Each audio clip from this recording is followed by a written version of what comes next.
Friends, चलिए start करते हैं यूपीपीसीएस बी और आरओ एग्जाम के लिए प्रैक्टिस क्विज।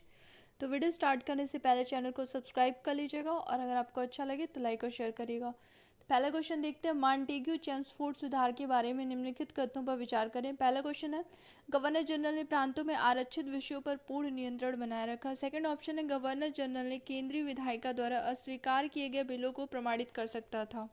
ऊपर दिए गए कथनों में से कौन सा कथन सही नहीं है? तो इसमें आपका दोनों ही ऑप्शन सही है, ये दोनों ऑप्शन सही है, तो इसलिए आपका आंसर हो जाएगा डी। ठीक है, नेक्स्ट क्वेश्चन देखते हैं, गांधी जी ने वर्ष 1916 में समाचार पत्र इंडियन ओपिनियन की शुरुआत किया। सेकंड ऑप्शन है, गांधी जी ने भारत में पहली बार चंपारण सत्याग्रह के दौरान सविनय अवज्ञा आंदोलन शुरू किया था। तो इसमें मैं आपको बता दूं कि ये जो इंडियन ओपिनियन समाचार पत्र हुआ था, ये 1903 में इन्होंने शुरुआत किया था, ना कि 1916 में। तो ये आपका पहला ऑप्शन गलत हो जाता है। ठीक है, और ये इसमें सेकंड ऑप्शन सही है। उन्होंने चंपारण सत्याग्रह के दौरान ही सविनय अवज्ञा आंदोलन शुरू किया था। बात चंपारण सत्याग्रह की आ रही है, तो ये 1917 में हुआ था। ठीक है, तो ऊपर दिए गए कथनों में से कौन सा कथन सही है? तो आपका हो जाएगा, पहला ऑप्शन तो गलत है, इसलिए आपका आंसर बी सही होगा।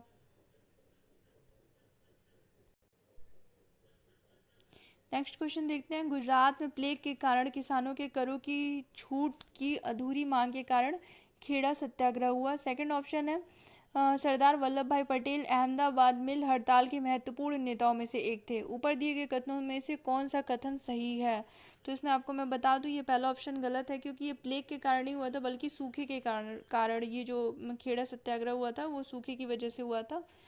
तो आपका पहला ऑप्शन गलत हो जाता है और ये सेकंड ऑप्शन आपका सही है और पहला गलत है। तो ऊपर दिए गए में से कौन सा सही है? तो ये आपका बी ऑप्शन सही होगा। ठीक है, नेक्स्ट क्वेश्चन देखते हैं, निम्नलिखित कथनों पर विचार करें।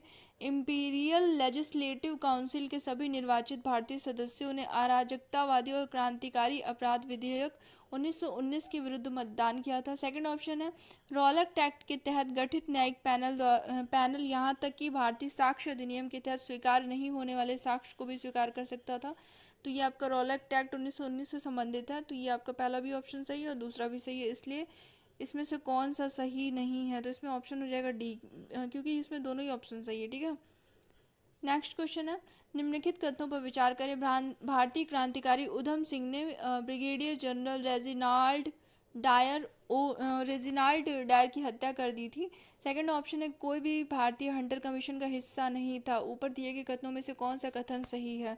तो इसमें मैं आपको बता दूं, ये ब्रिगेडियर जनरल जो थे रेजिनाल्ड डायर की हत्या उन्होंने नहीं किया था, उन्होंने माइकल ओ डायर की हत्या किया था। किसका किया था? माइकल ओ डायर का, governor general Michael O Dwyer का इन्होंने उधम सिंह ने हत्या किया था। तो इसलिए आपका पहला ऑप्शन गलत हो जाएगा, दूसरा भी गलत हो जाएगा, क्योंकि हंटर कमीशन में 3 भारतीय शामिल थे। ठीक है, तो आपका दूसरा भी ऑप्शन सही हो जाएगा, तो इसमें आंसर होगा डी, इसका आंसर होगा डी। ठीक है, नेक्स्ट क्वेश्चन है, कैसर ए हिंद पदक असाधारण सार्वजनिक सेवा के लिए भारत सरकार द्वारा प्रदान किया गया था। सेकंड ऑप्शन है, महात्मा गांधी को प्रथम विश्व युद्ध के दौरान ब्रिटिश भारतीय सेना के लिए स्वयं सेवकों की भर्ती के लिए कैसर ए हिंद से सम्मानित किया गया था। थर्ड ऑप्शन है, महात्मा गांधी ने कठोर रॉलक एक्ट के विरुद्ध अपना पुरस्कार वापस लौटा दिया था। तो इसमें ऊपर दिए गए कथनों में से कौन सा कथन सही है? तो इसमें मैं बता दूं, आपका ये जो ये कैसर हिंद जो ये पदक जो होता था, ये भारत सरकार के द्वारा नहीं होता था, जबकि ब्रिटिश सरकार के द्वारा होता था। और सेकंड, इसलिए आपका पहला ऑप्शन गलत हो जाएगा और ये जो सेकंड ऑप्शन है ये भी गलत है, क्योंकि ये इसलिए गलत है सेकंड ऑप्शन, क्योंकि ये बोअर युद्ध के दौरान उनको दक्षिण अफ्रीका में एम्बुलेंस सेवा के लिए उनको कैसर ये हिंद की उपाधि दी गई थी एम्बुलेंस सेवा के लिए। थोड़ा लिखने में यहाँ पे दिक्कत हो रही है, तो मैं बता दे रही हूँ कि आपको ये सेकंड ऑप्शन गलत है, क्योंकि ये प्रथम विश्व युद्ध के दौरान नहीं हुआ था, बल्कि बोअर युद्ध के दौरान इनको दक्षिण अफ्रीका में एम्बुलेंस सेवा में जो इन्होंने योगदान दिया था, उसकी वजह से इनको कैसर हिंद से सम्मानित किया गया था। ठीक है, और थर्ड ऑप्शन है ये भी गलत है, क्योंकि उन्होंने जलियांवाला बाग हत्याकांड के विरोध में अपना पुरस्कार वापस किया था, न कि रॉलक एक्ट के विरोध में। तो ऊपर दिए गए कथनों में से कौन सा कथन सही है? इसमें से कोई भी कथन सही नहीं है, क्योंकि तीनों ही गलत है, इसलिए ऑप्शन होगा डी। नेक्स्ट है हिंदुस्तान रिपब्लिक एसोसिएशन के बारे में निम्नलिखित कथनों पर विचार करिए। इसका आयोजन चंद्रशेखर आजाद भगत सिंह ने किया था। इसका उद्देश्य हिंसक क्रांति द्वारा भारतीय संयुक्त राज्य संघीय गणराज्य की स्थापना करना था। थर्ड ऑप्शन है एचआरए के घोषणा पत्र को क्रांतिकारी कहा गया। उपरोक्त कथन में से कौन सा कथन सही है? उपरोक्त कथन में से कौन सा कथन सही है? तो इसमें आपका जो सही होगा ये होगा सी ऑप्शन। कौन सा सही होगा?